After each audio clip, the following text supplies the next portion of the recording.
اعوذ باللہ من الشیطان الرجیم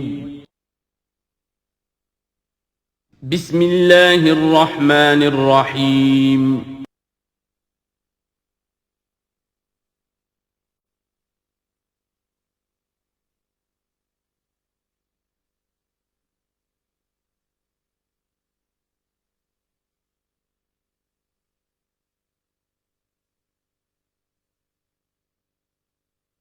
الحمد للہ وکفا والصلاة والسلام علی عباده الذین اصطفى خصوصاً علی افضلہم وخاتم النبیین محمد الامین وعلی آلہ وصحبہ اجمعین اما بعد فقد قال اللہ تبارک وتعالی کما ورد فی سورة الاعراف اعوذ باللہ من الشیطان الرجیم بسم اللہ الرحمن الرحیم فوسوس لهما الشیطان لیبدی لهما ما وري عنهما من سوآتهما وقال ما نهاكما ربكما عن هذه الشجرة إلا أن تكونا ملكين أو تكونا من الخالدين وقاسمهما إني لكما لمن الناصحين فدلاهما بغرور فلما ذاقا الشجرة بدت لهما سوآتهما وطفقا يخصفان عليهما من ورق الجنة وناداهما ربهما ألم أنهكما عن تلكما الشجرة وأقل لكما إن الشيطان لكما عدو مبين قالا ربنا ظلمنا أنفسنا وإن لم تغفر لنا وترحمنا لنكونن من الخاسرين صدق اللہ العظیم رب اشرح لي صدری ويسر لي امری واحلل عقدۃ من لسانی یفقہوا قولی اللہم ربنا الہمنا رشدنا واعذنا من شرور انفسنا اللہم ارنا الحق حقا وارزقنا اتباعہ وارنا الباطل باطلا وارزقنا اجتنابہ آمین یا رب العالمین۔ سورہ اعراف کے دوسرے رکوع میں قصہ آدم و ابلیس قرآن حکیم میں دوسری مرتبہ بیان ہو رہا ہے۔ اس سے پہلے یہ سورہ بقرہ میں اس کے چوتھے رکوع میں آ چکا ہے۔ البتہ آپ دیکھیں گے کہ اگرچہ یہ قصہ جو ہے قرآن مجید میں 7 مرتبہ آیا ہے، 6 مرتبہ مکی صورتوں میں اور 1 مرتبہ مدنی صورت میں، لیکن یہ کہ ہر جگہ کوئی نہ کوئی بات نئی ہے، اس لیے کہ جس دور سے بھی یہ تحریک جو ہے حضور کی دعوت کی گزر رہی تھی، اس دور کے حوالے سے کچھ چیزیں جو ہیں وہ ہر جگہ پر آپ کو مزید نمایاں ملیں گی۔ اب مثلاً اس رکوع کے شروع میں ہمیں وہ عظیم آیت ملی ہے کہ جس میں جمع کا صیغہ اختیار کیا گیا ہے، وَلَقَدْ خَلَقْنَاكُمْ ثُمَّ صَوَّرْنَاكُمْ ثُمَّ قُلْنَا لِلْمَلَائِكَةِ اسْجُدُوا لِآدَمَ فَسَجَدُوا إِلَّا إِبْلِيسَ، اس کے بارے میں پچھلی مرتبہ میں عرض کر چکا ہوں۔ اب دوسری بات جو آ رہی ہے وہ یہ ہے کہ جو شیطان نے ورغلایا حضرت آدم کو اور حضرت حوا کو سلام علیہما، کہ جس درخت کا پھل کھانے سے اللہ تعالیٰ نے انہیں روک دیا تھا، کسی طریقے سے ورغلا کر انہیں اس درخت کا پھل کھانے پر آمادہ کر لیا۔ اس کے لیے لفظ آیا فوسوس لہما۔ یہ وسوسہ اصل میں ہم یہ سمجھتے ہیں کہ شاید یہ چیزیں اس طور سے ہو رہی تھی جیسے کہ ہم ایک دوسرے کے سامنے کھڑے باتیں کر رہے ہیں، ایک دوسرے کو پہچان رہے ہیں، لیکن حضرت آدم اور حوا کے بھی دلوں میں وسوسہ اندازی کی ہے شیطان نے، جیسے کہ شیطان وسوسہ اندازی کرتا ہے ہمارے دلوں میں۔ یہ مکالمے اس طرح کے نہیں ہے کہ وہ ایک ہی محفل میں کھڑے ہوئے، عام طور پر سورہ بقرہ کے چوتھے رکوع میں بھی اور دوسرے مقامات پر بھی ہمارا تصور کچھ اور رہتا ہے، لیکن یہاں وہ پردے حائل ہیں۔ ابلیس جو ہے وہ یقیناً جو ہے جنات میں سے تھا، حضرت آدم علیہ السلام کے لیے اس وقت بھی وہ انویزیبل تھا، لہذا نفس جو آیا ہے فوسوس لہما الشیطان، وسوسہ ان کے دلوں میں ڈالا۔ لیبدی لہما ما وری عنہما من سوآتہما۔ اب یہاں خاص طور پر ایک بات آ رہی ہے، اس کو ہم متشابہات ہی میں شمار کریں گے۔ یہاں ایک خاص اثر ظاہر کیا جا رہا ہے کہ وہ شجر ممنوع تھا، اس کا پھل کھانے کا ایک نتیجہ برآمد ہوا، اور وہ یہ ہوا کہ حضرت آدم اور حوا پر ان کی شرمگاہیں جو ہیں وہ نمایاں ہو گئیں۔ یا تو ایسا ہے کہ پہلے انہیں شعور نہیں تھا، اب شعور پیدا ہو گیا، یا یہ کہ انہیں کوئی خاص لباس جنت کا حلہ اللہ تعالیٰ نے عطا کیا ہوا تھا، وہ لباس اتر گیا اس درخت کا پھل کھانے کے نتیجے میں۔ یہ چیزیں ایسی ہیں کہ جس سے یقیناً بہت سے لوگوں کو کچھ قیاس آرائیوں کا موقع ملا ہے۔ بعض لوگوں کے نزدیک یہ نیکی اور بدی کی تمیز کا درخت ہے اصل میں، کہ جس کو کھاتے ہی نیکی اور بدی کی تمیز پیدا ہو جاتی ہے۔ بعض حضرات کا خیال یہ ہے کہ یہ اصل میں پہلا سیکشول ایکٹ ہے آدم اور حوا کے مابین، جس کو اس سے تعبیر کیا گیا ہے۔ یہ مختلف آراء ہیں، مختلف جو ہیں اس میں قیاسات ہیں، لیکن صحیح بات شکل یہی ہے کہ اس کے ضمن میں ابھی ہمیں اس کو متشابہات ہی کے دائرے میں رکھ کر اور اس کے بارے میں کوئی قطعی اور حقیقی اور یقینی رائے جو ہے قائم کرنے کی کوشش نہیں کرنی چاہیے، تاکہ کہیں اور معلومات جو ہیں ہماری سائنس کے ذریعے سے اکتشافات اور معلومات کا دائرہ اور وسیع ہو جائے تو اس سے ہم پہنچ جائیں اس کی کنہ تک کہ وہ درخت کون سا تھا۔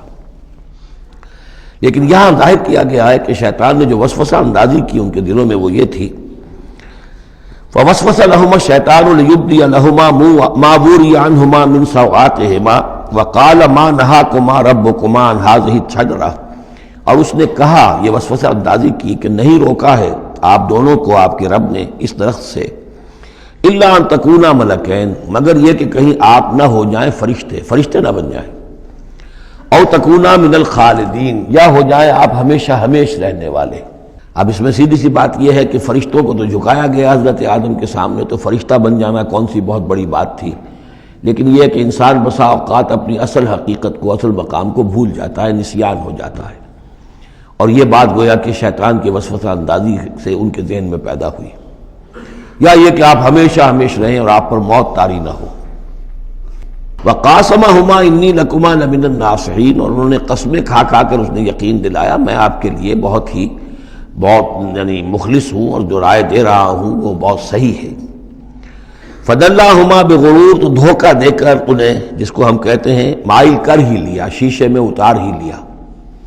فلما ذاق الشجرۃ، تو جب ان دونوں نے چکھ لیا اس درخت کے پھل کو، بدت لہما سوآتہما، ظاہر ہو گئی ان پر ان کی شرمگاہیں، واتفقا یخصفان علیہما من ورق الجنہ، اور وہ اب لگے درخت کے جو جنت کے پتوں کو گانٹھ کر اپنے لیے لباس بنانے کے لیے، تفقا یخصفان، گانٹھنے لگے، جوڑنے لگے، کہ جو جنت کے پتے تھے ان کو سی کر آپس میں اپنی سطر جو ہے وہ سطر پوشی کریں اور اپنی شرمگاہوں کو ڈھانپیں۔ وَنَادَاهُمَا رَبُّهُمَا، اور اب پکارا انہیں ان کے پروردگار نے، أَلَمْ أَنْهَكُمَا، کیا میں نے منع نہیں کیا تھا تمہیں، أَن تِلْكُمَا الشَّجَرَةَ، اس درخت سے، وَأَقُلْ لَكُمَا، اور میں نے کیا کہا نہیں تھا تم سے، إِنَّ الشَّيْطَانَ لَكُمَا عَدُوٌّ مُّبِينٌ، کہ شیطان تم دونوں کے لیے بڑا کھلا دشمن ہے۔ قَالَا رَبَّنَا ظَلَمْنَا أَنفُسَنَا، تو ان دونوں نے کہا کہ اے رب ہمارے، ہم نے اپنے اوپر ظلم کیا، زیادتی کی، ہم اپنی غلطی کا اعتراف کرتے ہیں۔ وَإِن لَّمْ تَغْفِرْ لَنَا وَتَرْحَمْنَا لَنَكُونَنَّ مِنَ الْخَاسِرِينَ، اور اگر تو نے ہمیں معاف نہ فرما دیا اور ہم پر رحم نہ فرمایا تو ہم تو تباہ ہونے والوں میں ہو جائیں گے۔ یہاں ایک بات اور نوٹ کر لیجئے، ایک تو یہ کہ یہاں کہیں بھی ایسا اشارہ نہیں ہے کہ ابلیس نے یہ وسوسہ ابتداءً حضرت حوا کے دل میں کیا۔ عام طور پر ہمارے ہاں جو کہانیاں مشہور ہیں وہ یہ ہے کہ حوا جو ہے ذریعہ بنی ہے حضرت آدم کو بھی گمراہ کرنے کا، وہ اشارہ نہ سورہ بقرہ میں اس کا ہے نہ یہاں ہے، بلکہ جمع کوئی جو تثنیہ کا صیغہ ہے مسلسل چل رہا ہے، ان دونوں کے لیے معاملہ ہے، بیک وقت ہے۔ تو یہ اصل میں جو عیسائی دنیا میں تصور پیدا ہوا ہے کہ عورت فی نفس ہی برائی کی مظہر ہے، ایو سے ایول، ایو حوا اور ایول بری شے، یعنی عورت فی نفس ہی برائی کی جڑ ہے۔ چونکہ ان کے ہاں رحمانیت پیدا ہوئی، شادی نہ کرنا جو ہے وہ گویا کہ اعلیٰ روحانی زندگی کے لیے شرط قرار پایا، عورت سے قرب اور تعلق جو ہے وہ بڑی گھٹیا بات، دنیا داری کی زندگی، حیوانی زندگی قرار پائی۔ تو یہ تصورات قرآن میں کہیں نہیں ہیں، یہ تو جیسے کہ آدم کا معاملہ تھا ویسے حوا کا معاملہ تھا، اور شیطان نے دونوں کو ورغلایا ہے اور دونوں نے اللہ سے معافی مانگی ہے۔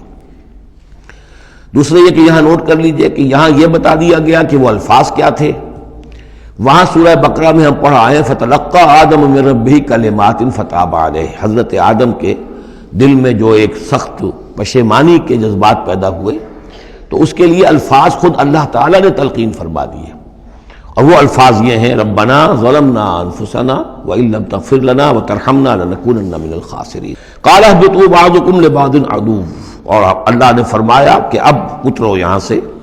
حبوط کے بارے میں گفتگو میں سورہ بقرہ میں کر چکا ہوں۔ تم ایک دوسرے کے دشمن ہوگے، عداوت جو ہے وہ چل رہی ہے شیطان اور اس کی ذریت اور حضرت آدم کی اولاد، اس کے مابین تو سب سے بڑی دشمنی ہے، مستقل دشمنی ہے۔ باقی یہ ہے کہ انسانوں کے اندر بھی آپس میں دشمنیاں چلتی ہیں۔ وَلَكُمْ فِي الْأَرْضِ مُسْتَقَرٌّ وَمَتَاعٌ إِلَىٰ حِينٍ، اور اب تمہارے لیے زمین میں ٹھکانہ ہے اور ساز و سامان ہے، ضرورت کی چیزیں ہیں، إِلَىٰ حِينٍ، ایک وقت معین تک کے لیے، یہ ابدی نہیں ہے، ہمیشہ کے لیے نہیں ہے، ایک خاص وقت تک کے لیے اب تمہیں وہاں رہنا بسنا ہے، اور وہاں رہنے بسنے کے لیے جو ضروری چیزیں ہیں وہاں فراہم کر دی گئی ہیں۔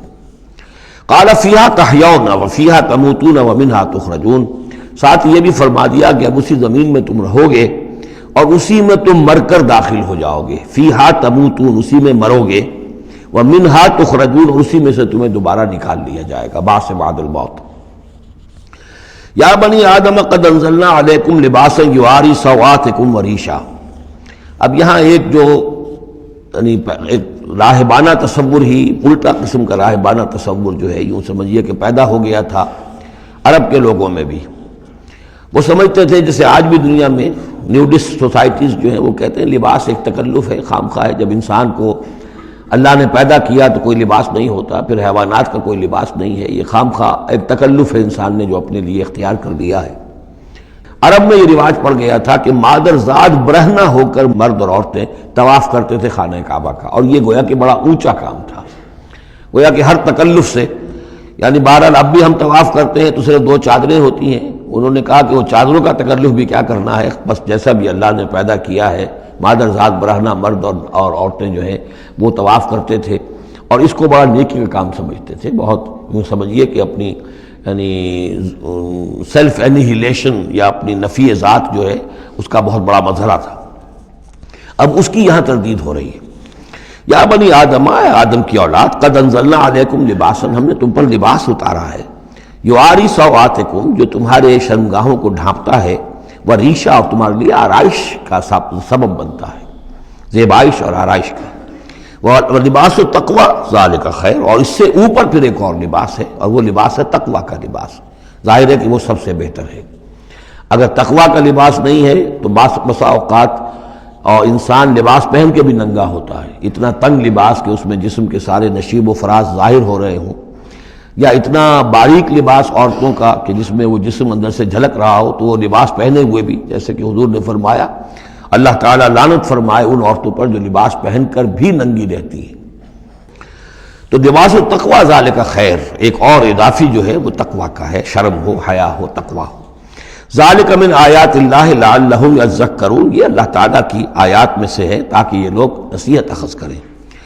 یا بنی آدم لا یفتننکم الشیطان، اے بنی آدم دیکھو تمہیں شیطان اب نہ بچلانے پائے، نہ دھوکہ دینے پائے، نہ فتنے میں ڈالنے پائے، کما اخرج ابویکم من الجنہ، جیسے کہ تمہارے دونوں ماں باپ جد امجد اور اماں حوا کو اس نے نکلوا دیا تھا، کما اخرج ابویکم من الجنت، جنت سے، ینزع عنہما لباسہما، اور وہ ان سے اتروا لیا تھا اس نے ان کا لباس جنت کا، لیریہما سوآتہما، تاکہ دکھائے انہیں، ان پر عیاں کر دے ان کی شرمگاہیں۔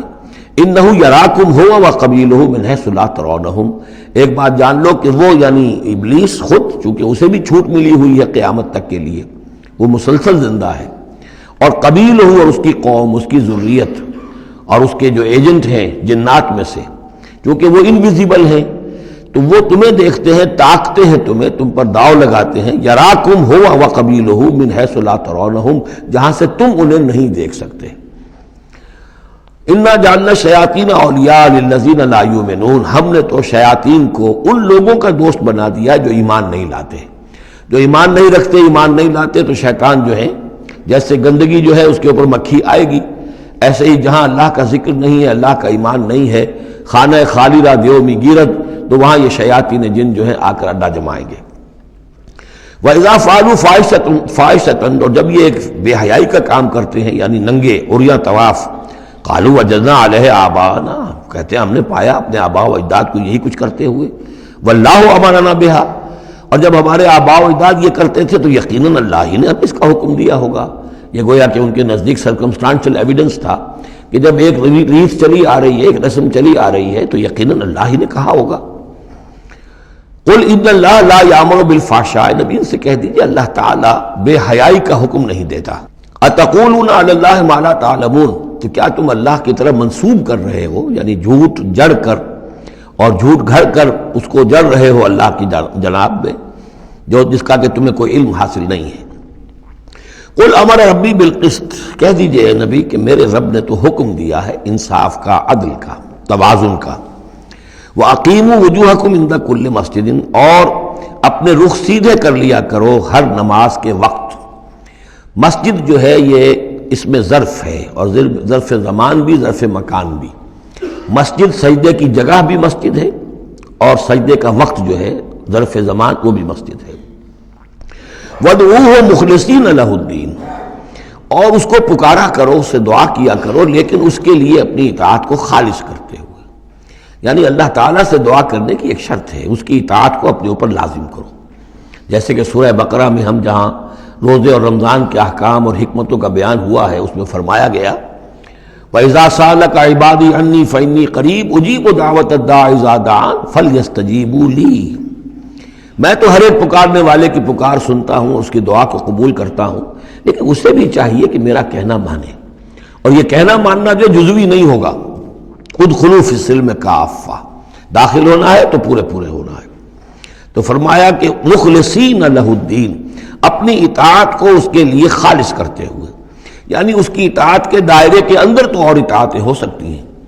والدین کا حکم آپ مان لیجئے جس میں کہ اللہ کی معصیت نہ ہو، اساتذہ کا حکم، حکام کا حکم جس میں اللہ تعالیٰ کے کسی حکم کی نفی نہ ہو رہی ہو، وہ ساری اطاعتیں اپنی جگہ پر ہوں گی، لیکن لا طاعۃ لمخلوق فی معصیت الخالق، مخلوق میں سے کسی کی اطاعت نہیں کی جائے گی جس میں خالق کی معصیت لازم آ رہی ہو۔ وَادْعُوهُ مُخْلِصِينَ لَهُ الدِّينَ كَمَا بَدَأَكُمْ تَعُودُونَ، جیسے اس نے تمہیں پہلے پیدا کیا تھا اسی طرح تمہارا اعادہ ہو جائے گا، تم دوبارہ بھی پیدا ہو جاؤ گے۔ فَرِيقًا هَدَىٰ، ایک گروہ وہ ہے کہ جس کو اللہ نے ہدایت دے دی ہے، وَفَرِيقًا حَقَّ عَلَيْهِمُ الضَّلَالَةُ، اور ایک گروہ وہ ہے کہ جس کے اوپر گمراہی مسلط ہو چکی ہے، جس کے حق میں گمراہی ثابت ہو چکی ہے، یعنی ان کی روش کی وجہ سے، ان کی ضد، ان کی ہٹ دھرمی، ان کے تعصب، ان کے حسد، ان کے تکبر کی وجہ سے اب وہ مستحق ہو چکے ہیں۔ حق علیہم الضلالہ انہم اتخذوا الشیاطین اولیاء، اور یہ اس لیے کہ انہوں نے شیطانوں کو اپنا رفیق اور ساتھی بنایا من دون اللہ، اللہ کو چھوڑ کر، وَيَحْسَبُونَ أَنَّهُمْ مُهْتَدُونَ، اور سمجھتے یہ ہیں کہ ہم بہت ہدایت پر ہیں، سیدھے راہ پر ہیں۔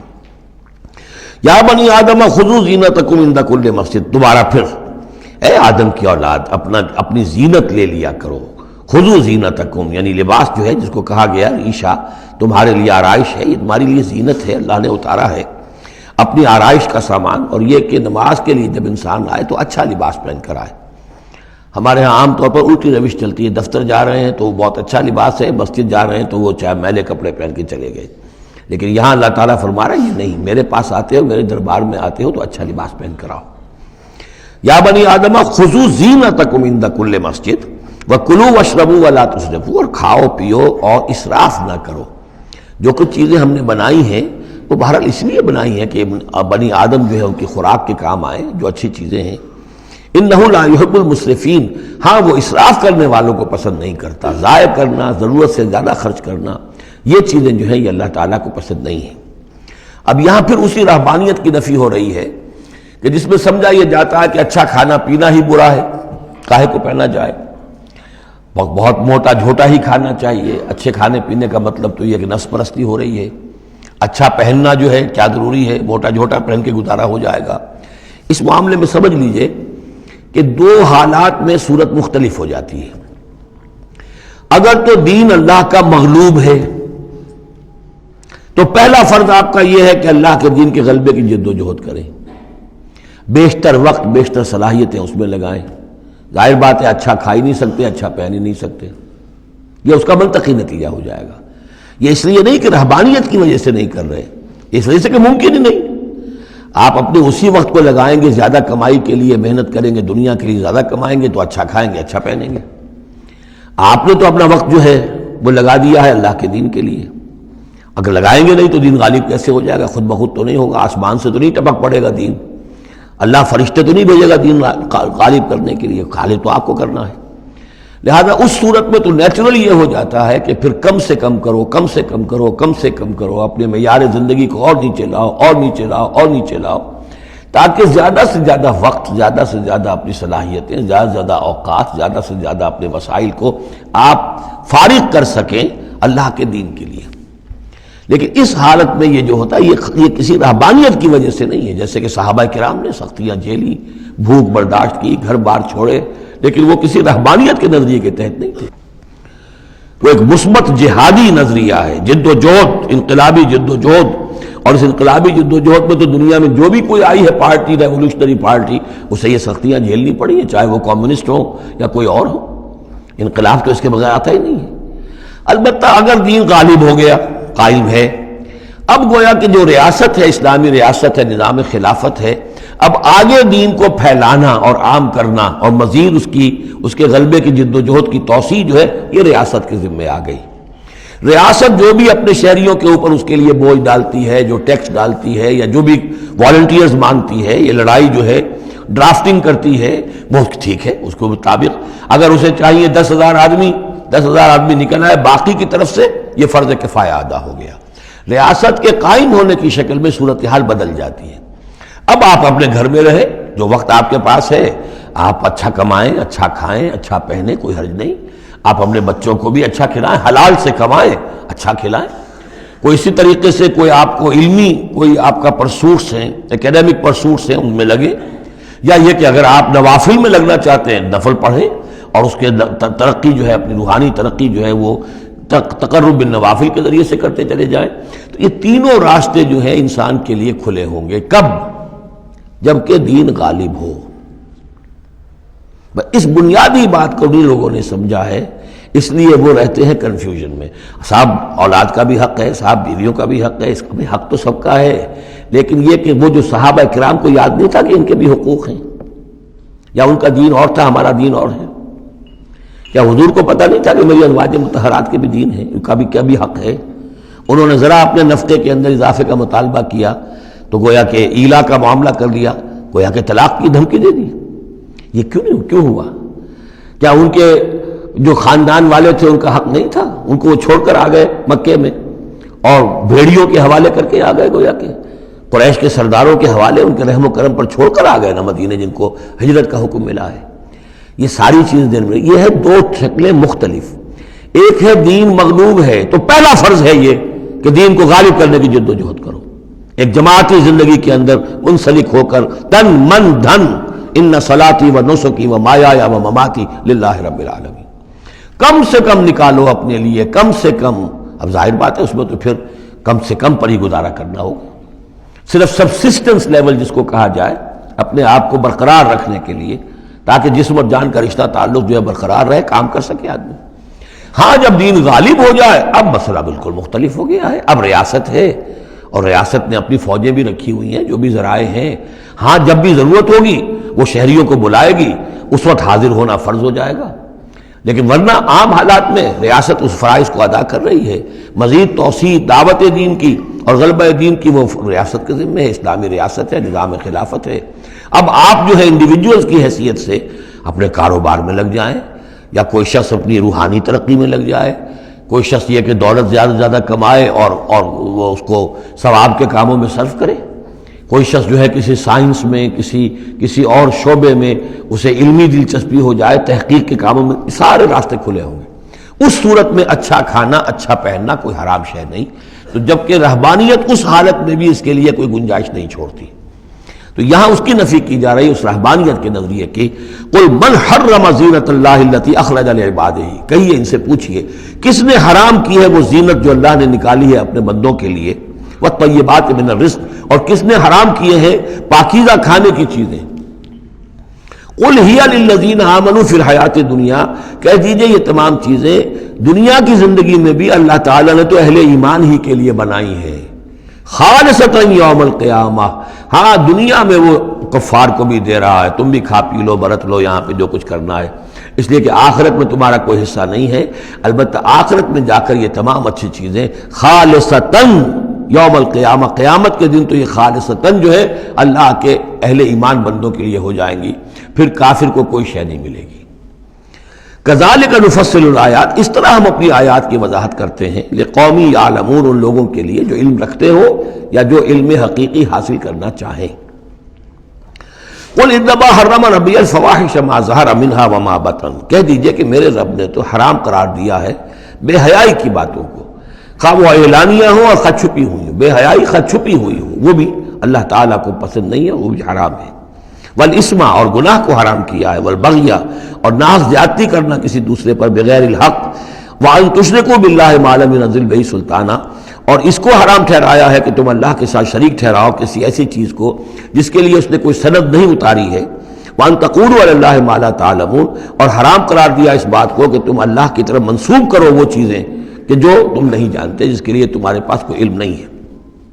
وَلِكُلِّ أُمَّةٍ أَجَلٌ، ہر قوم کے لیے، ہر امت کے لیے ایک وقت معین ہے، یعنی جب بھی کبھی کوئی رسول ہم بھیجتے رہے ہیں تو ایک مدت ہوتی ہے، اس وقت تک اس کو مہلت ہوتی ہے قوم کو کہ وہ رسول کی دعوت سے استفادہ کر لے اور اپنے دلوں کو، اپنے باطن کو منور کر لے، صحیح راستے پر آ جائے۔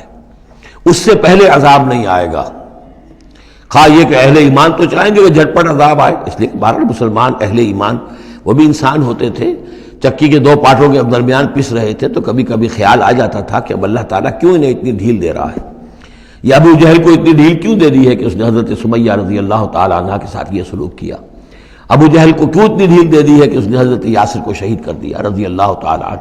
لیکن یہ خیال تمہارا اپنی جگہ ہے، ہماری حکمت اپنی ہے۔ ہماری حکمت کیا ہے کہ جب رسول ہم نے بھیجا اس قوم کے لیے ایک اجل معین کر دی، اس اجل سے پہلے عذاب آئے گا نہیں، ہاں جب وہ اجل آ جائے گی پھر وہ رکے گا نہیں، اس کے اندر اندر معاملہ انہیں طے کرنا ہے، ادھر یا ادھر۔ وَلِكُلِّ أُمَّةٍ أَجَلٌ، یہ ہم پڑھ چکے سورہ نام میں کہ اگر میرے پاس ہوتی وہ شے، میرے اختیار میں ہوتی کہ جو تم جلدی مچا رہے ہو تو کبھی کا میرا اور تمہارے درمیان قصہ جو ہے چکایا جا چکا ہوتا۔ فَإِذَا جَاءَ أَجَلُهُمْ، لیکن جب ان کی اجل آ جائے گی، لَا يَسْتَأْخِرُونَ سَاعَةً وَلَا يَسْتَقْدِمُونَ، نہ تو وہ اس کو مؤخر کر سکیں گے ایک گھڑی بھی، اور نہ ہی اس سے کھسک سکیں گے، سرک سکیں گے آگے کی طرف۔ یا بنی آدم اما یاتینکم رسل، اب یہ وہی آیت آ گئی جو سورہ بقرہ میں بھی آئی تھی، فاما یاتینکم منی ھدی فمن تبع ھدای فلا خوف علیہم ولا هم یحزنون والذین کفروا وکذبوا بآیاتنا اولئک اصحاب النار هم فیہا خالدون۔ یا بنی آدم اما یاتینکم رسل منکم، اے بنی آدم جب بھی تمہارے پاس آئیں گے رسول تم ہی میں سے ہوں گے، تم میں سے تمہاری قوم کے لوگ ہوں گے، یقصون علیکم آیاتی، جو تمہیں میری آیات سنائیں گے، فمن اتقی واصلح، تو جو بھی تقوی کی روش اختیار کرے گا اور اصلاح کر لے گا اور نیکی کی روش اختیار کرے گا، فلا خوف علیہم ولا هم یحزنون، ان کے لیے نہ کوئی خوف ہوگا اور نہ وہ کسی حزن سے دوچار ہوں گے۔ والذین کذبوا بآیاتنا واستکبروا عنہا، اور جو ہماری آیات کو جھٹلائیں گے اور تکبر کی بنا پر انہیں رد کر دیں گے، استکبروا عنہا، استکبار کی بنیاد پر، تکبر کی بنیاد پر رد کر دیں گے، اولئک اصحاب النار هم فیہا خالدون، وہ جہنمی ہوں گے اور رہیں گے ہمیشہ ہمیش۔ فمن اظلم ممن افترى علی اللہ کذبا وکذب بآیاتہ، پھر وہ اس شخص سے بڑھ کر ظالم اور کون ہوگا جو اللہ کی طرف کوئی غلط بات منسوب کرے، افتراء کرے اللہ کی طرف، اور یا اللہ کی آیات کو جھٹلائے، یہ دونوں ہم وزن ہیں۔ اولئک ینالہم نصیبہم من الکتاب، ان کو جو بھی دنیا میں رزق وغیرہ کا معاملہ ہے وہ تو ان کو مل جائے گا، یہاں دنیا میں تو ہم نے یہ سورہ بنی اسرائیل میں مضمون آئے گا، اب کوئی شخص کفر کرے اللہ فوراً اس کی روزی روک لے اور ایک دن کے اندر اندر وہ یہ بھوک سے مر جائے، ایسا نہیں ہے۔ جو ہم نے یہاں پہ ان کے لیے لکھا ہوا ہے جو رزق ہے اس دنیا کے اندر وہ تو انہیں ملتا رہے گا، وہ رکتا نہیں ہے، انہیں اپنے اس نصیب میں سے حصہ مل جائے گا۔ حتیٰ اذا جاءتہم رسلنا، ہاں پھر جب ہمارے فرشتادے، ہمارے بھیجے ہوئے فرشتے ان کے پاس آ جائیں گے، یتوفونہم، ان کو قبض کرنے کے لیے، قالوا این ما کنتم تدعون من دون اللہ، تو وہ کہیں گے کہاں ہیں وہ جن کو آپ پکارا کرتے تھے اللہ کے سوا، جن کو ڈنڈوت کرتے تھے اور جن کے سامنے متھے ٹیکتے تھے اور جن سے دعائیں کرتے تھے اور گڑ گڑاتے تھے۔ قالوا ضلوا عنا، وہ کہیں گے وہ سب گم ہو گئے، ہوا ہو گئے، ہم سے سب جاتے رہے، ضلوا عنا وَشَهِدُوا عَلَىٰ أَنفُسِهِمْ أَنَّهُمْ كَانُوا كَافِرِينَ، اور وہ خود اپنے خلاف یہ گواہی دیں گے کہ واقعتاً ہم تھے ناشکرے، ہم نے کفر کی روش اختیار کی۔ قَالَتْ خُلُوا فِي أُمَمٍ قَدْ خَلَتْ مِن قَبْلِكُم مِّنَ الْجِنِّ وَالْإِنسِ، کہا جائے گا کہ اچھا داخل ہو جاؤ ان امتوں میں جو تم سے پہلے گزر چکی ہیں جنوں اور انسانوں میں سے، نار میں، آگ میں، یعنی ایک ایک قوم کا حساب ہوتا جائے گا اور وہ جہنم کے اندر جھونکے جاتے رہیں گے۔ پہلی نسل گئی، پھر اس کے بعد دوسری آئی، دوسری گئی، تیسری آئی۔ اب ان میں ایک مکالمہ ہوگا۔ ظاہر بات ہے جو پہلے گئے تھے وہ تھے بزرگ، بڑے تھے، لیڈر تھے، یا یہ کہ وہ پچھلی نسل تھی جنہوں نے بدعات شروع کی تھیں، خرافات کا آغاز کیا تھا۔ یہ بعد میں آنے والے ان پر لعنت کریں گے کہ تم نے ہمیں مروایا، تمہاری وجہ سے ہم بھی برباد ہو کر یہاں آئے ہیں، تو تمہیں دوہرا عذاب ملنا چاہیے۔ لیکن یہ کہ وہاں وہ کہیں گے کہ نہیں، ہم جیسے ہم گمراہ تھے ویسے انہوں نے تمہیں گمراہ کیا، تو یہ مکالمہ ہوگا۔ اور یہ نوٹ کر لیجئے، یہ جو میں نے عرض کیا تھا کہ اس سورہ مبارکہ میں ایام اللہ جو ہے یہ اس کا مین تھیم ہے۔ تو ایام اللہ کو یوں سمجھیے کہ ایک تو انسانی تخلیق کے اعتبار سے، ایک تو وہ ازل ہے جبکہ آدم کی تخلیق ہوئی، قصہ آدم و ابلیس ہوا، یہاں سے تو ہمارا وہ وقت جو ہے وہ شروع ہوتا ہے، اور جنت اور دوزخ میں پہنچ کر گویا کہ وہ ایک دور ختم ہوتا ہے، وہ آخری بات ہے۔ یہ ہے انتہا اور ابتدا۔ اس کے مابین ہے کہ جو انبیاء آئے، رسول آئے، ان کی داستانیں ہیں، ان کے حالات ہیں، ان کے واقعات ہیں، قوم نوح اور قوم ہود اور قوم صالح۔ تو یہ یہاں پر ایسا کیا گیا کہ پہلے وہ تخلیق کا مرحلہ آدم کا، اور وہ قصہ آدم و ابلیس آ گیا اول۔ اب جو جہنم کا اور جنت کا تذکرہ آ رہا ہے اور ان کی آپس کی گفتگویں ہوں گی، اور کچھ لوگ ایسے بھی ہوں گے نہ جو جہنم میں ابھی گئے ہوں گے، نہ جنت میں داخلہ ملا ہوگا، درمیان میں کہیں ہوں گے، صاحب اعراف ہوں گے، اصحاب اعراف، تو ان کا مکالمہ آ رہا ہے۔ یہ دونوں بگننگ اور اینڈ دکھا کر اور پھر سلسلہ شروع ہوگا انبیاء کرام اور رسولوں کے حالات کا۔ قالت خلوا فی امم قد خلت من قبلکم، داخل ہو جاؤ انہی قوموں میں، انہی نسلوں میں جو تم سے پہلے داخل ہو چکی ہیں، من الجن والانس فی النار، جنات بھی اور انسان بھی آگ میں۔ کلما دخلت امت لعنت اختہا، جب بھی کوئی امت داخل ہوگی تو وہ دوسری امت کو لعنت کرے گی، حتی اذا ادارکوا فیہا جمیعا، اور جب وہ سب کے سب اس میں گر چکیں گی، تمام کی تمام نسلیں اور امتیں، قالت اخراہم لاولاہم، تو بعد میں آنے والی کہے گی پہلی نسل سے، ربنا ہؤلاء اضلونا، اے اللہ ان بدبختوں نے ہمیں گمراہ کیا تھا۔ دنیا میں تو کہتے تھے کہ ہمارے آباء و اجداد ہیں، ہمارے اسلاف ہیں، ان کی ریتیں ہیں، ان کی روایتیں ہیں، ان کی چیزیں ہیں، کیسے چھیڑ دیں۔ لیکن یہاں پر کیا ہوگا، ربنا ہؤلاء اضلونا، ان لوگوں نے ہمیں برباد کیا، انہوں نے ہمیں گمراہ کیا، فآتہم عذابا ضعفا من النار، تو انہیں تو دگنا عذاب دے آگ میں سے۔ قال لکل ضعف، اللہ فرمائے گا نہیں، سب کے لیے دگنا ہے، جیسے یہ نے تم کو گمراہ کر کے آئے تھے، تم بھی اپنے بعد والوں کو گمراہ کر کے آئے ہو۔ تو یہ تو گویا کہ سلسلہ چل رہا ہے، تو اس لیے یہ کہ وہ تو ہر ایک کو سوچنا چاہیے تھا کہ اپنی عقل سے کام لیتا، ہم نے تمہیں عقل دی تھی، شعور دیا تھا، کیوں تم تقلید اعمیٰ کے اندر مبتلا رہے؟ آباء و اجداد کی تقلید ہو رہی ہے، اپنے لیڈروں کی تقلید ہو رہی ہے، تو یہ تقلید اعمیٰ کے لیے تمہیں میں نے آنکھیں دی تھی، تمہیں کان دیے تھے، تمہیں میں نے عقل دی تھی، تمہیں نیکی اور بدی کا شعور دیا تھا، ہر شخص جو ہے وہ ذمہ دار ہے۔ قال لکل ضعف، اللہ فرمائے گا سب کے لیے دوہرا ہے، ولکن لا تعلمون، لیکن تمہیں اس کا علم نہیں ہے۔ وقالت اولاہم لاخراہم، اب وہ کہیں گے پچھلے جو ہیں، جو پہلے والے تھے بعد میں آنے والوں کو، فما کان علیکم علینا من فضل، دیکھو نا، نہیں نا تمہیں کوئی، ہم پر کوئی فضیلت حاصل نہیں ہو سکی، تم نے خام خواہ ہم پر لعنت کی، لیکن اس سے کیا حاصل تمہیں کیا ہوا؟ ما کان لکم علینا من فضل فذوقوا العذاب بما کنتم تکسبون، اور اب چکھو مذاق عذاب کا اپنی کرتوتوں کے باعث۔ ان الذین کذبوا بآیاتنا واستکبروا عنہا، یقیناً وہ لوگ جنہوں نے ہماری آیات کو جھٹلایا اور استکبار پھر عنہا، اور بر بنائے تکبر ان کو رد کیا، اعراض کیا ان سے تکبر کی بنیاد پر، لا تفتح لهم ابواب السماء، ان کے لیے آسمان کے دروازے کبھی نہیں کھولے جائیں گے۔ یہ کچھ اشارات ہیں قرآن مجید میں جس سے معلوم ہوتا ہے کہ جہنم اسی زمین پر ہوگی، اور ابتدائی جنت بھی یہی ہوگی، ابتدائی نزل والی جنت جو ہے وہ بھی اسی زمین پر ہوگی، اور جہنم بھی اسی زمین پر ہوگی۔ اور کچھ ایسا سا تصور ہوتا ہے کہ جیسے زمین کو جب کھینچا جائے گا، وَإِذَا الْأَرْضُ مُدَّتْ، زمین کو جب کھینچا جائے گا تو جیسے ربڑ کی کرمچ کی کوئی گیند ہو اس کو کھینچے تو آپ کو معلوم ہے کہ جو جہاں سے وہ زیادہ موٹی ہے وہ پچک جائے گی، جب وہ پچکے گی تو اس کے اندر جو لاوا ہے، اس وقت بھی زمین کے پیٹ میں بھرا ہوا ہے وہ لاوا، وہ ظاہر ہو جائے گا، اور وہ جہنم ہوگی۔ واللہ عالم، یہ کچھ اندازے ہوتے ہیں بعض اشارات سے۔ اس لیے کہ فیصلہ جو ہے میدان حشر یہی ہے. احادیث میں میدان عرفات جو ہے اسی کو کھول دیا جائے گا، وسیع کر دیا جائے گا، اور اسی یہیں پر حشر ہونا ہے. وَجَاءَ رَبُّكَ وَالْمَلَكُ صَفًّا صَفًّا، اور پروردگار بھی شان اجلال کے ساتھ نزول فرمائیں گے اور فرشتے آئیں گے فوج در فوج، اور یہیں پر حساب کتاب ہوگا. ابتدائی مہمان نوازی بھی جو ہے وہ یہی ہوگی، لیکن پھر یہ کہ اہل جنت اپنے مراتب کے اعتبار سے اور اوپر کی جنتوں میں چڑھتے چلے جائیں گے. لیکن ظاہر بات ہے یہ لوگ جو ہیں یہ یہی کہ یہ رہ جائیں گے. لا تفتح لهم ابواب السماء، ان کے لیے آسمان کے دروازے کھولے ہی نہیں جائیں گے. ولا يدخلون الجنت، اور وہ جنت میں داخل نہیں ہوں گے. حتی یلج الجمل فی سم الخیاط، یہاں تک کہ اونٹ گزر جائے، گھس جائے سوئی کے ناکے میں. اسے کہتے ہیں تعلیق بالمحال. نہ یہ ممکن ہے کہ سوئی کا ناکہ اتنا بڑا ہو جائے کہ اونٹ گزر جائے، یا اونٹ اتنا چھوٹا ہو جائے کہ سوئی کے ناکے میں داخل ہو جائے. نہ ان کفار کے جنت میں داخل ہونے کا کوئی امکان ہے. اور یہ بات بھی نوٹ کیجئے کہ یہی بات اصل میں حضرت عیسیٰ علیہ السلام نے تنقید جو انہوں نے کی تھی کہ ایک دولت مند شخص ان کے پاس آیا، جیسے ہمارے ہاں بھی ہوتے ہیں جو دیندار ہیں، سیٹھ ہیں، اور وہ دین کے کام بھی کرتے ہیں. تو انہوں نے کہا کہ بتائیے آپ کی تعلیم کیا؟ ان کا نماز پڑھو، روزہ رکھو. کہ نماز روزہ میں کرتا ہوں.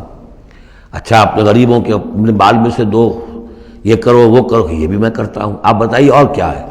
پھر آخر میں فرمایا حضرت مسیح نے، اچھا اپنی صلیب اٹھاؤ اور میرے ساتھ چلو.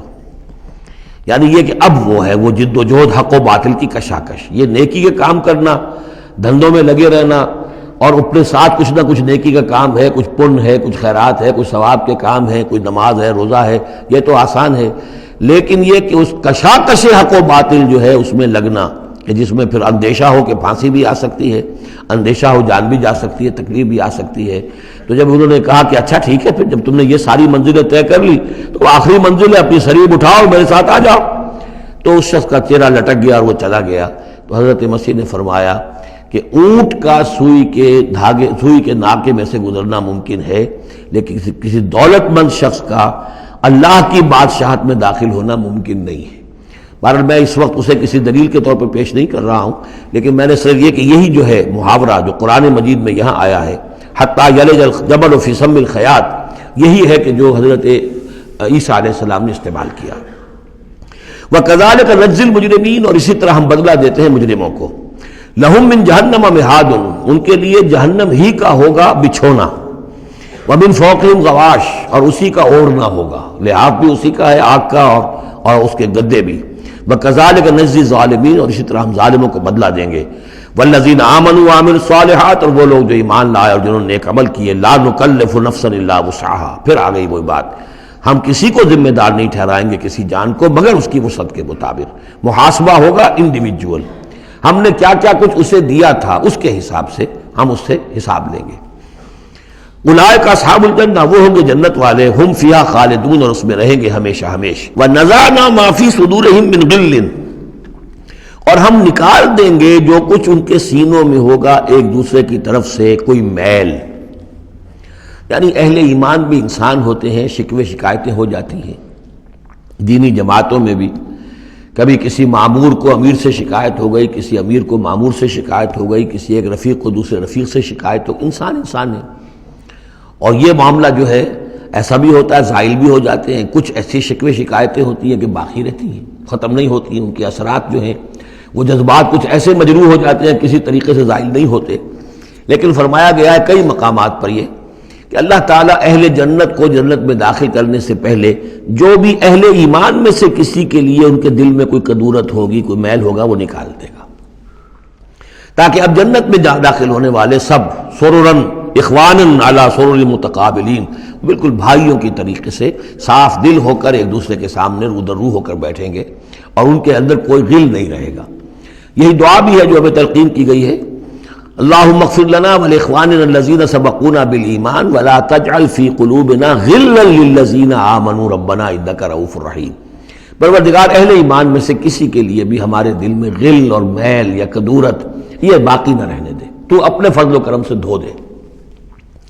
وَنَزَعْنَا مَا فِي صُدُورِهِم مِّن غِلٍّ، بلکہ ان آیات پر حضرت علی کا یہ قول بھی ہے رضی اللہ تعالی عنہ کہ سورہ ہجر کی آیت کے ضمن میں خاص طور پر آتا ہے شان نزول میں تو انہوں نے فرمایا کہ یہ میرے اور معاویہ کے کا ذکر ہے جو یہاں ہو رہا ہے۔ ظاہر بات ہے جنگیں ہوئی ہیں حضرت علی رضی اللہ عنہ اور حضرت معاویہ رضی اللہ عنہ، تو کتنی کچھ ہو گئی ہوگی شکایت ایک دوسرے سے۔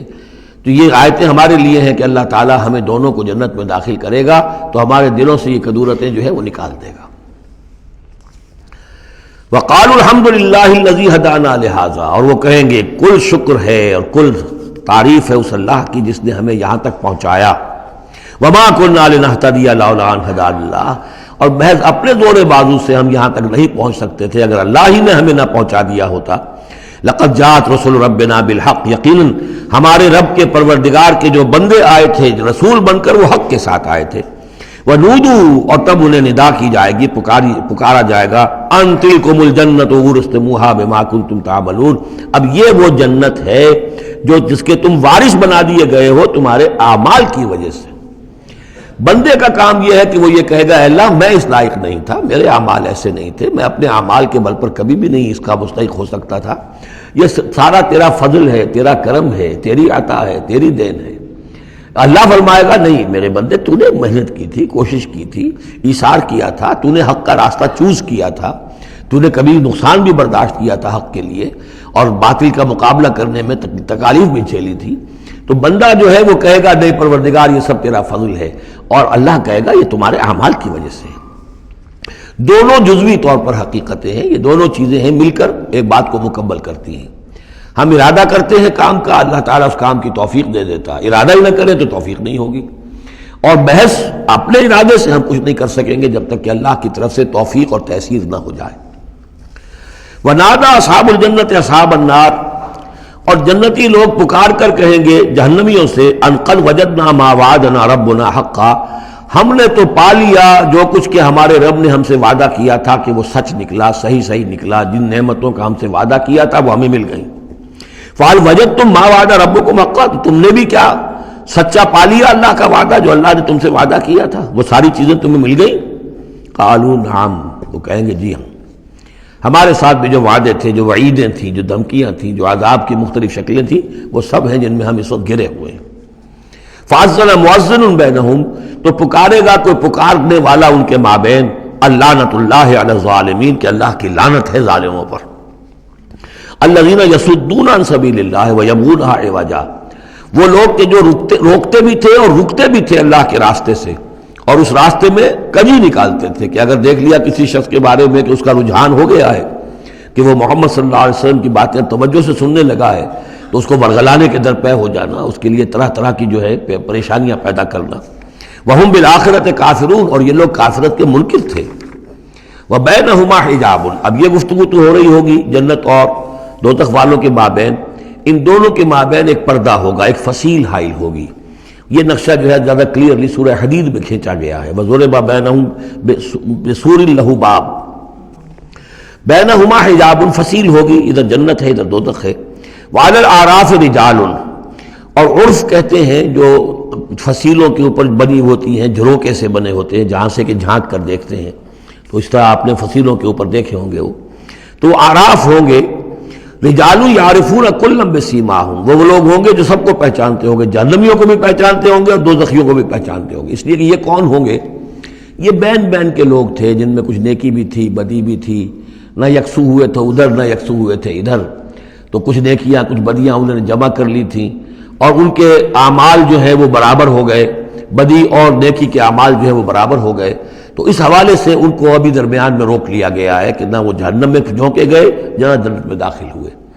اور یہ وہ لوگ ہیں، ظاہر بات ہے کہ جو پھر جب بین کے لوگ تھے کچھ تو پہچانتے تھے ادھر سے کفار کو بھی ادھر سے اہل ایمان کو بھی، تو یعرفون کلا بسیماہم، وہ سب جانتے تھے پہچانتے تھے، ان کو بھی جو جنت میں ہے ان کو بھی جو دوزخ میں ہے۔ ونادى اصحاب الجنت، اب وہ پکاریں گے جنت والوں کو، ان سلام علیکم، سلام ہو آپ پر، سلامتی ہے آپ پر، لم يدخلوها، وہ اس میں ابھی داخل نہیں ہوئے، وہم یطمعون، اور اس کی بڑی طمع ہوگی کاش کہ اللہ ہمیں بھی جلدی سے داخل کر دے۔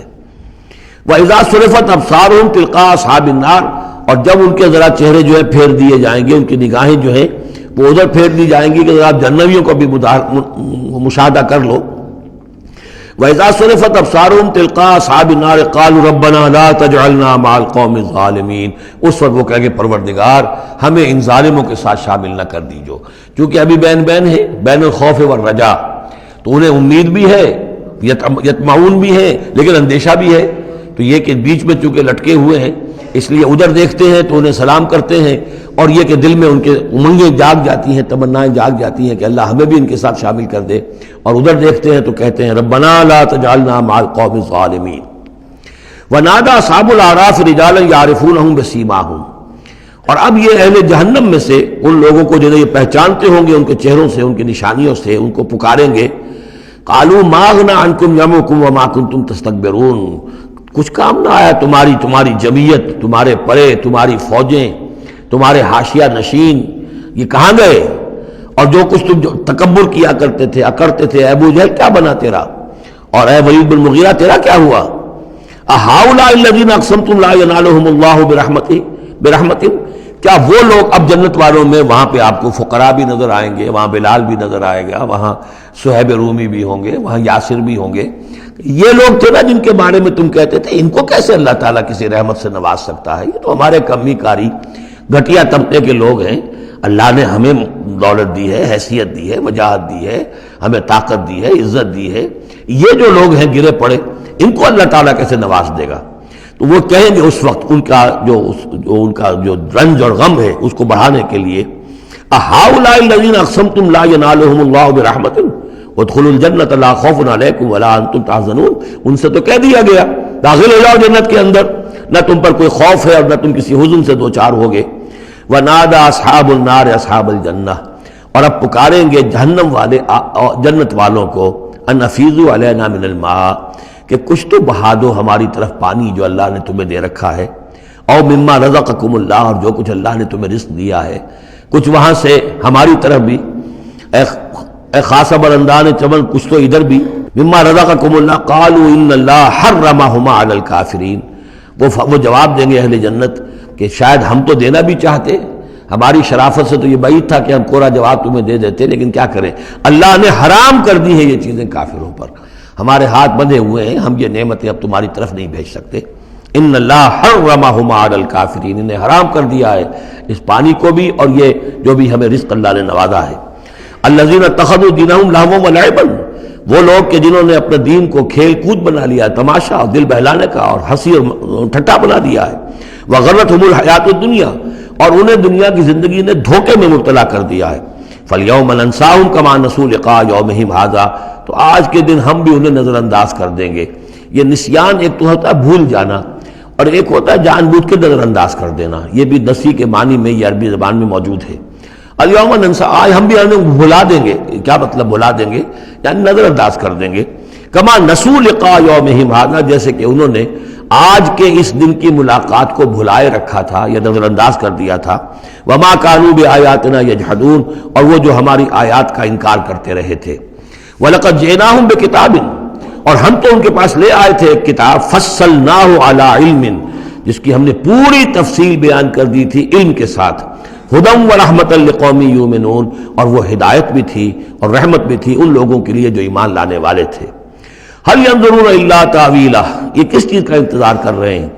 یعنی آیات عذاب جو قرآن مجید میں آ رہی ہیں ان کے عملی ظہور کا انتظار کر رہے ہیں، یہ انتظار کر رہے ہیں کہ واقعتاً یہ سیلاب کا بند جو ہے وہ ٹوٹ ہی جائے، اور واقعتاً ان کے اوپر جو سیلاب کا دھارا ہے عذاب کا وہ آ جائے۔ هل ينظرون الا تاویلہ، اس انجام کی فکر کر رہے ہیں، اس کا انتظار کر رہے ہیں۔ یوم یاتی تاویلہ، جس دن کہ اس کا مصداق ظاہر ہو جائے گا۔ یقول الذین نسوہ من قبل، تو کہیں گے وہی لوگ جنہوں نے اسے بھلا دیا تھا، پہلے نظر انداز کر دیا تھا، قد جاءت رسل ربنا بالحق، اس وقت وہ کہیں گے کہ یقیناً ہمارے پروردگار کے جو رسول آئے تھے، پیغامبر آئے تھے، وہ حق کے ساتھ آئے تھے۔ فہل لنا من شفعاء، تو ہے کوئی ہمارے لیے سفارش کرنے والے؟ ہل لنا من شفعاء فیشفعوا لنا، کہ وہ ہمارے لیے شفاعت کریں، سفارش کریں۔ اور نردو، یا یہ کوئی ایسی شکل پیدا کر دیں کہ ہمیں لوٹا دیا جائے، ہمیں دوبارہ دنیا میں بھیج دیا جائے، فنعمل غیر الذی کنا نعمل، تاکہ پھر ہم عمل کریں اس کے برعکس کے جو ہم کرتے رہے تھے۔ قد خسروا انفسهم، نہیں اب اس کا کوئی امکان نہیں، اب تو وہ اپنے آپ کو ہلاک کر چکے، برباد ہو چکے. وَضَلَّ عَنْهُمْ مَا كَانُوا يَفْتَرُونَ، اور جو افتراء وہ کرتے رہے تھے وہ ان کے ہاتھوں سے گم ہو گیا، ہاتھوں کے طوطے اڑ گئے. ان ربکم اللہ الذی خلق السماوات والارض فی ستۃ ایام، جان لو تمہارا پروردگار وہ اللہ ہے جس نے پیدا کیے آسمان اور زمین 6 دنوں میں. ثم استوى علی العرش، پھر متمکن ہوا ہے عرش پر. اب یہ عرش بھی جیسا کہ میں عرض کر چکا ہوں یہ بھی آیات متشابہات میں سے ہے. اس کی کوئی حقیقت بھی ہو سکتی ہے کہ کوئی واقعتاً مجسم کوئی شے ہو، کوئی چیز ہو فی الواقع کسی جگہ پر ہو، اور یہ بھی ہو سکتا ہے کہ اس سے مراد محض استعارہ ہو. واللہ عالم. عالم غیب کی یہ ساری خبریں جو ہیں، یہ میں نے جیسا کہ عرض کیا یہ مستقل طور پر یہ تو آیات متشابہات ہی میں رہیں گی. یہ تو عالم آخرت میں داخل ہونے کے بعد ہی اس کے حقائق منکشف ہوں گے. البتہ جو سائنٹیفک فنومینا وغیرہ ہیں ان کے بارے میں تدریجاً بعض آیات متشابہات جو ہیں وہ اب محکمات کی شکل اختیار کر چکی ہیں، بعد اور کر لیں گی. واللہ عالم. یغشی اللیل النہار، وہ ڈھانپ دیتا ہے رات کو دن پر، یا رات کو ڈھانپ دیتا ہے دن سے.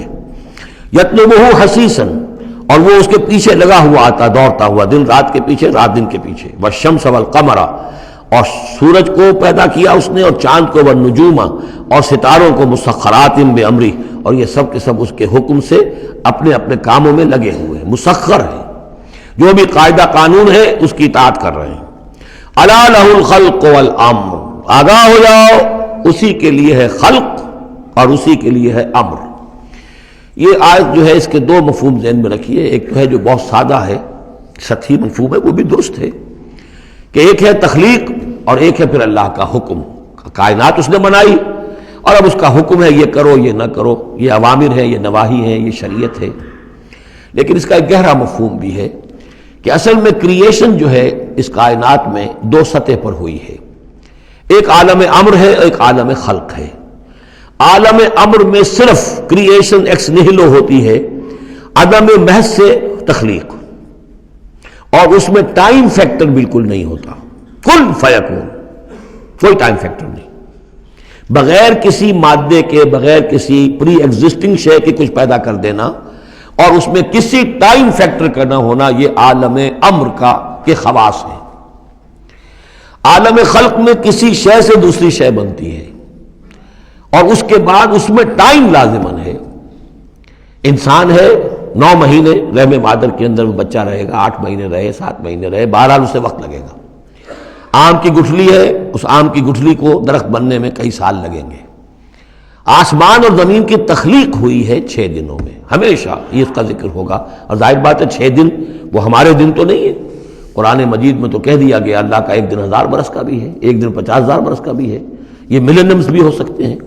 تو اللہ تعالیٰ نے بنایا ہے آسمان اور زمین کو 6 دنوں میں. تاحال یہ 6 دن ہمارے لیے یہ بھی آیات متشابہات میں سے ہے. لیکن میں سمجھتا ہوں کہ 6 دن اور 7 آسمان یہ تو زیادہ دیر نہیں گزرے گی کہ انشاءاللہ ان کی حقیقت منکشف ہو جائے گی سائنس کی مزید اکتشافات کے ذریعے سے، اور یہ آیات متشابہات کے دائرے سے نکل کر آیات محکمات میں آ جائیں گی. لیکن یہ کہ اصل بات جو ہے وہ یہ ہے کہ خلق اور امر. اب امر، عالم امر سے متعلق نوٹ کر لیجئے صرف 3 چیزیں ہیں. ارواح انسانی، روحم من امرنا، یسألونک عن الروح قل الروح من امر ربی. ملائکہ عالم امر کی شے ہیں اور وہی عالم امر کی شے ہے. 3 چیزیں ہیں جن کا تعلق عالم امر سے ہے. لہذا فرشتے کے یہاں سے لے کے اور 7ویں آسمان تک جانے میں کوئی ٹائم نہیں لگ سکتا. اسی طرح روح انسانی بھی یہاں سے لے کر 7ویں آسمان تک جا سکتی ہے بغیر کسی وقت کے. روح انسانی کا بھی وہی معاملہ ہے جو فرشتے کا ہے. اس لیے کہ یہ عالم امر کی چیزیں ہیں اور عالم امر میں ٹائم فیکٹر سرے سے ہے ہی نہیں. کن فیکون. البتہ عالم خلق کے اندر وقت لگتا ہے. سفر ہوتا ہے تو سفر میں وقت لگے گا، تخلیق ہوئی ہے تو اس میں وقت لگا. تو یہ ہے اس کا ایک گہرا مفہوم. لیکن بہرحال یہاں پر اب دیکھیے یہ قرآن مجید کا اعجاز ہے. ایسے الفاظ استعمال کرتا ہے کہ عرب کا ایک بدو اس پر سے گزر جائے گا تو اس کو بھی کوئی پیچیدگی نہیں ہوگی. الا لہ الخلق والامر، اسی نے پیدا کیا، اسی کا حق ہے کہ حکم دے. بات صاف ہو گئی اور صحیح ہے، کوئی غلط بات تو نہیں ہے. وہ اپنی ذہنی سطح کے مطابق اس نے اس سے لے لیا، ہدایت پالی، مطمئن ہو گیا، چل پڑا. لیکن یہ کہ کوئی شخص فلسفی ہے، حکیم ہے، دانا ہے، وہ غور کرتا ہے، وہ دیکھتا ہے امر کا لفظ قرآن میں کہاں کہاں آیا ہے، کس معنی میں آیا ہے، کس کس جگہ پر آیا ہے، ان کو جوڑتا ہے، جوڑ کر نتیجے نکالتا ہے، تو معلوم ہوتا ہے کہ یہ تو دو بالکل ڈسٹنکٹ عالم ہیں ایک دوسرے سے، عالم خلق، عالم امر، اس کے قوانین جو علیحدہ ہیں، نوامیس علیحدہ ہیں، ان کے ضابطے علیحدہ ہیں۔ تبارک اللہ رب العالمین، بہت بابرکت ہے اللہ جو کہ تمام جہانوں کا رب ہے۔ ادعوا ربکم تضرعا وخفیا، پکارتے رہا کرو اپنے رب کو گڑ گڑاتے ہوئے، عاجزی کے ساتھ اور خاموشی سے، چپکے چپکے۔ بڑی بلند آواز سے دعا مانگنا پسندیدہ نہیں ہے۔ انہ لا یحب المعتدین، یقیناً وہ حد سے گزرنے والوں کو پسند نہیں کرتا۔ ولا تفسدوا فی الارض بعد اصلاحها، اور دیکھو زمین میں اس کی اصلاح کے بعد فساد نہ مچاؤ۔ وادعوہ خوفا وطمعا، اور اللہ کو پکارا کرو خوف کے ساتھ اور طمع کے ساتھ۔ یہ دوسرا ہو گیا، یہ دو کمپوننٹس ہوئے۔ اللہ کو جب پکارو تو پہلی دو ڈائمنشنز کیا ہیں کہ پکارو گڑ گڑاتے ہوئے اور چپکے چپکے دل میں، اور دو مزید ڈائمنشنز کیا ہیں، خوف و طمع۔ اللہ کے ساتھ تمہارا معاملہ رہنا چاہیے بین بین، خوف بھی رہے کہ اللہ پکڑ نہ لے، اللہ سزا نہ دے دے، اور اللہ کی مغفرت، اللہ کی رحمت کی امید بھی رہے۔ ما بین الخوف والرجا، رجا امید، خوف خوف کے درمیان، تو خوف و طمع، اللہ کو جب بھی پکارو ان دونوں کے بین بین ہو کر تمہاری کیفیت قلبی اور روحانی ہونی چاہیے۔ ان رحمت اللہ قریب من المحسنین، یقیناً اللہ تعالیٰ کی رحمت جو ہے وہ اہل احسان بندوں کے بہت ہی قریب ہے، بہت نزدیک ہے۔ وَهُوَ الَّذِي يُرْسِلُ الرِّيَاحَ بُشْرًا بَيْنَ يَدَيْ رَحْمَتِهِ، اور وہی ہے جو بھیجتا ہے ہوائیں بشارت دیتی ہوئی اس کی رحمت کے آگے آگے، یعنی بارش جب آنی ہوتی ہے تو اس سے آگے آگے ٹھنڈی ہوا کے جھونکے آتے ہیں، یہ گویا کہ بشارت لے کے آ رہی ہے کہ بارش آنے والی ہے۔ اب آپ اندازہ کیجئے کہ جہاں پہ آب و گیاہ زمین پڑی ہے اور لوگ منتظر ہیں، آسمان کو دیکھ رہے ہیں، اے اللہ ہماری تو ساری محنت جو ہے جا رہی ہے، بیج ضائع ہو رہا ہے، پروردگار اب اگر ذرا ٹھنڈی ہوا کا جھونکا آیا ہے تو یہ ان کے لیے بشارت ہوتی ہے کہ اب اس ٹھنڈی ہوا کے جھونکے کے پیچھے باران رحمت بھی آیا چاہتا ہے۔ یرسل الریاح بشرا بین یدی رحمتہ حتی اذا اقلت سحابا ثقالا، یہاں تک کہ جب وہ ہوائیں اٹھا لاتی ہیں بڑے بڑے بھاری اور بادل، اب یہ بادلوں میں کتنے کتنے ٹن پانی ہوتا ہوگا جو آ رہا ہے زمین پر گرتا ہے، اس کا کوئی حساب کتاب کیا جائے کتنے بھاری بادل ہیں یہ، لیکن یہ ہوائیں ان کو لیے پھر رہی ہیں، روئی کے گالوں کی طرح ہوائیں پھر رہی ہیں۔ سقناہ لبلد میت، تو ہم اس کو ہانک دیتے ہیں اس پانی کو ایک مردہ زمین کی طرف، بے آب و گیا وادی کی طرف۔ فانزلنا بہ الماء، ہم ان بادلوں کو ہانک دیتے ہیں، وہ ہوائیں جو ہیں ہانک کر لے جاتی ہیں ایک ایسی زمین کی طرف کہ جو مردہ ہے، بے آب و گیا ہے۔ فانزلنا بہ الماء، پھر ہم اس پر پانی برساتے ہیں۔ فاخرجنا بہ من کل الثمرات، اور پھر ہم اس سے زمین میں سے ہر طرح کے میوے نکال دیتے ہیں۔ اور کچھ نہیں تو گھاس ہی ہو گئی، چراگاہ ہی ہو گئی، اور اگر آپ نے کچھ بیج ڈالے ہوئے تھے یا یہ کہ بیج پڑے ہوئے تھے کسی باغ کے اندر، اوپر سے گر گر کے اس کے پھلوں میں سے وہ خود بخود پھوٹیں گے، اور وہ جو اللہ تعالیٰ کی طرف سے جو ہے وہ زمین کے اپنے خزانے نکال دے گی۔ کذالک نخرج الموتیٰ، یہ ہے اصل جو تشبیہ دی گئی، اسی طرح ہم مردوں کو نکال لائیں گے زمین سے، یعنی زمین مردہ ہوتی ہے، کوئی اس کے اندر زندگی کے آثار نہیں ہوتے، کہیں کوئی وہ جو ہے کوئی بھی یعنی آپ دیکھیں کوئی ہریاول نہیں کوئی، بلکہ وہاں پہ بسا اوقات تو ایسی ویرانی ہوتی ہے کہ کوئی آپ کو چیونٹے بھی نظر نہیں آتے، کوئی حشرات الارض نظر نہیں آتے، کوئی پرندے بھی آس پاس نظر نہیں آتے، کچھ نہیں، کوئی زندگی کے آثار نہیں۔ بارش ہوتی ہے، اس کے بعد یہ کہ اب آپ کو دیکھتے ہیں چلت پھرت ہے، ایک دم جو ہے زمین جو ہے اس نے بھی ہریاول ہرا جو ہے وہ گہنا پہن لیا ہے، اس کے ہرے ہرے کپڑے سمجھیے کہ وہ دلہن جو ہے آراستہ ہو گئی ہے، اور پھر اب چرند پرند بھی آ گئے ہیں زندگی، مگر اب زندگی ہی زندگی ہے معجزاً ساقی۔ تو اسی طریقے سے یہ زمین کے اندر پڑے ہوئے مردے جو ہوں گے یہ بھی گویا کہ بیج کے مانندے جو زمین میں پڑے ہوئے ہیں، ہمارا حکم آئے گا اور یہ پھوٹ کر نکل آئیں گے۔ کذالک نخرج الموتیٰ لعلکم تذکرون، تاکہ تم نصیحت اخذ کرو۔ والبلد الطیب یخرج نباتہ باذن ربہ، اور جو اچھی زمین ہوتی ہے زرخیز، وہ اپنے رب کے حکم سے اپنا سبزہ نکالتی ہے، اس میں سے نکلتی ہے پیداوار۔ والذی خبث، اور زمین ایسی بھی ہوتی ہے کہ جس میں رویدگی ہے ہی نہیں، زرخیزی ہے ہی نہیں، جو خراب زمین ہے لا یخرج الا نکدا، وہ کچھ نہیں نکالتی مگر کوئی ناقص سی چیز نکال دے گی، جھاڑ جھکاڑ کچھ ہو جائیں گے۔ یہ نکد لفظ جو پنجابی میں سرائکی میں استعمال کرتے ہیں، یہی اسی لفظ کی نکدہ، بڑی ردی شے، بڑی گھٹیا شے۔ کذالک نصرف الآیات لقوم یشکرون، اسی طریقے سے ہم اپنی آیات کو گردش میں لاتے ہیں ان لوگوں کے لیے کہ جو ان کی قدر کرنے والے ہوں۔ بارک اللہ لی ولکم فی القرآن العظیم ونفعنی وإیاکم بالآیات والذکر الحکیم۔